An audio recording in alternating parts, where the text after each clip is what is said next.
আমাদের মাঝে উপস্থিত হবেন। এছাড়াও সামান্তা শারমিন, তাসলিম জানা, আরফিস আলম, আস্তাদ আব্দুল্লাহ সহ শতাধিক আমাদের যে কেন্দ্রীয় নেতৃবৃন্দ জয়পুরহাট মাটিতে পা রেখেছেন, এটা আমরা আনন্দিত এবং গর্বিত।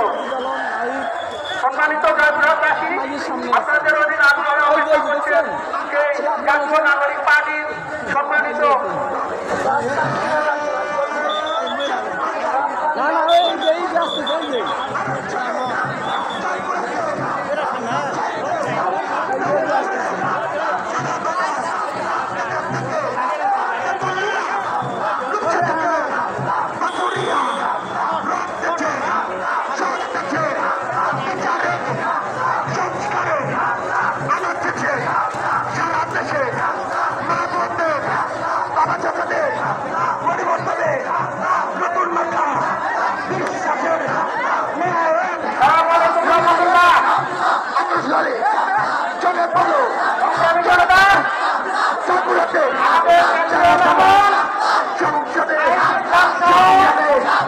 লড়াইয়ে লড়ে যাবে।